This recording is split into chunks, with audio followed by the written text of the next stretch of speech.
Assalamualaikum warahmatullahi wabarakatuh. Kembali lagi dengan channel saya Muzaffer Farm, dan kali ini kita akan daily vlog lagi. Jadi untuk teman-teman jangan lupa di subscribe, di like, dan di komen. Jangan lupa di follow akun Instagram saya @muhammadmujaki651. Jangan di skip ya, karena untuk perkembangan channel ini, untuk kemajuan channel ini, biar teman-teman nontonnya lebih nyaman, lebih enak, audionya lebih bagus, insya Allah kedepannya seperti itu.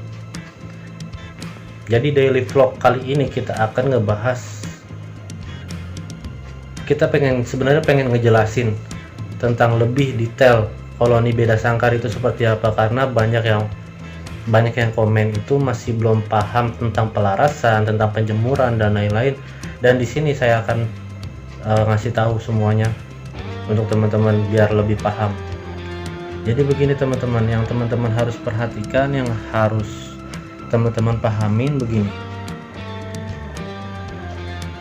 Ketika memang ada perawat, ada senior-senior maupun channel-channel YouTube yang lain, teman-teman jangan pernah di skip. Karena apa? Karena misalkan dari si A, burungnya si A ngasih 5 rawatan, misalkan single atau koloni atau mandi atau jemur pakannya tinggi dan lain-lain, 2 aja yang tidak teman-teman pahamin, 2 aja yang mungkin senior-senior itu tidak lebih detail, itu beda hasil. Karena rawatannya itu sebenarnya sama aja, semuanya bisa bikin gacor. Cuman kan yang kita harus pahamin ini pemahamannya seperti apa, fungsi-fungsinya seperti apa, tujuannya seperti apa, seperti itu teman-teman. Oke, jadi makanya setiap teman-teman nonton di channel manapun, teman-teman kalau bisa jangan di skip ya. Oke, mungkin itu aja, kita langsung lanjut madep kamera belakang seperti biasa. Oke, ini teman-teman nih, ini malam, dalam keadaan malam hari biar nggak terlalu berisik. Oh iya, kita lupa nyalain flashnya, kita nyalain dulu flashnya. Ini kita akan ngejawab semua dari pertanyaan, mungkin ya, pertanyaan teman-teman yang masih belum paham tentang koloni beda sangkar seperti apa. Nah, ini jantan semua, ini jantan semua ya. Nah, caranya yang saya bilang itu, kalau di koloni itu tuh lihat, jadi jangan sampai berdekatan. Nih kalau malam sampai siang begini, sampai pagi lah begini, jangan sampai deket-deket, karena nanti yang ada digigitin berantem. Cuman jangan terlalu jauh juga, nanti beda hasilnya loh. Karena saya sudah pernah, oh iya lupa satu lagi, lupa diturunin. Wah, pantesan kurang, kirain ada yang nyolong, ternyata lupa. Oke.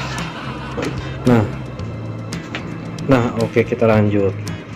Teman-teman masih bingung nih dari pakan, saya bilang poin terpenting kita bermain koloni biar gacor itu, poin pentingnya cuma 2. 1 dari pakan, 1 dari penjemuran.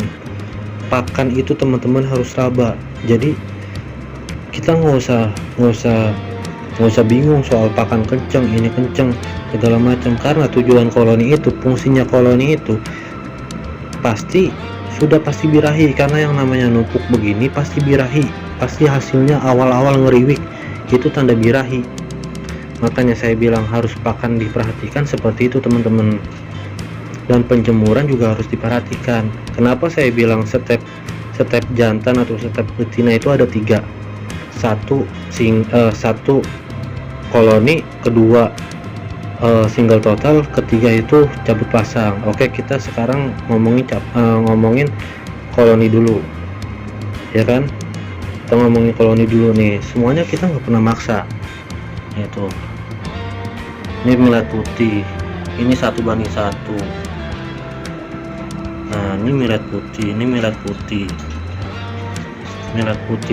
Jadi semuanya selama teman-teman masih ngerasain burung gacor, udah dilanjutin aja, nggak usah diubah-ubah pakannya. Mungkin nanti ketika memang, misalkan nih kita kasih contoh ya, ini yang dinamakan pelarasan seperti ini teman-teman. Kita kasih contoh, tangkringannya saling berhadapan. tuh tangkringannya saling berhadapan nih. Kita ambil contoh dua, tangkringannya saling berhadapan. Nah jaraknya terserah, lebih jauh lebih baik, karena kalau misalnya teman-teman nggak punya tempat seperti saya didempetin seperti ini, maksudnya jaraknya nggak terlalu jauh, nggak masalah kok, nggak ada pengaruhnya. Dan nih teman-teman, yang harus teman-teman perhatikan nih, ini kolonian betina nih kita balikin lagi ya, ini kolonian betina ya, ini kolonian jantan ya, udah paham ya. Nah ada dua tahap, saya bilang kan koloni campur itu yang pertama, ini seperti ini contohnya.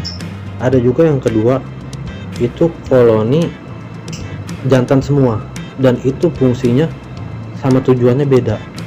Dan kalau misalkan ada teman-teman mungkin senior ngasih tahu tentang proses jantan, koloni jantan, itu benar kok, nggak ada salahnya, itu benar, cuma fungsi sama pemahamannya itu beda, seperti itu teman-teman ya.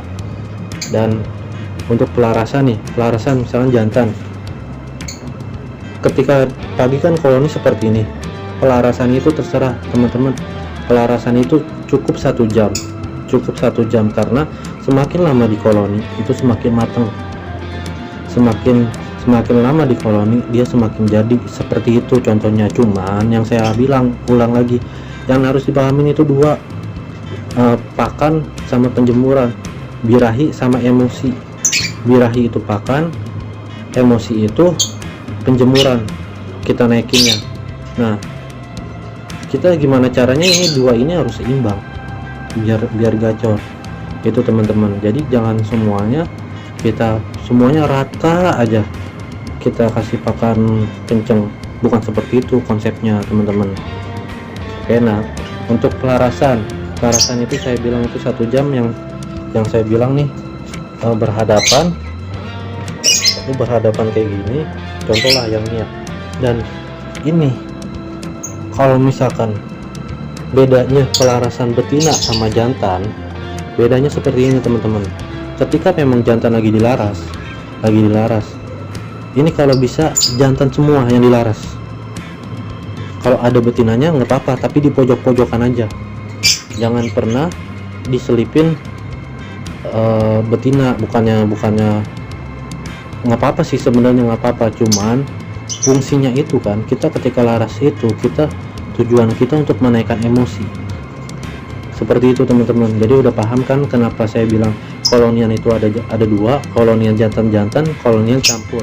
Kolonian jantan itu untuk menaikkan emosi, kolonian betina itu yang campur itu, nah itu untuk menaikkan birahi.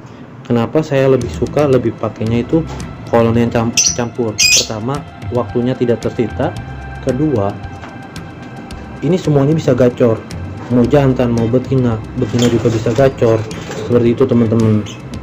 Jadi teman-teman harus perhatikan itu seperti itu. Dan birahi rata-rata ketika memang kita main koloni campur itu pasti birahi burung. Jadi kita nggak usah mikirin ini burung birahi apa emosi ya, ini burung birahi apa emosi ya, kita nggak usah mikirin itu. Sebenarnya tandanya simple, tandanya gampang. Ketika memang burung kita laras seperti ini, dia ngeriwik. Jadi yang teman-teman harus perhatikan ini, kita ngelihat birahi sama emosi itu bukan dari koloni seperti ini. Kita lihat birahi sama emosi, bukan di situ teman-teman, tapi teman-teman lihat birahi sama emosinya ketika teman-teman laras seperti ini. Misalkan contoh dia nguak-nguak pak sayap, berarti kan emosinya ketinggian, stop penjemurannya, pakannya tinggiin.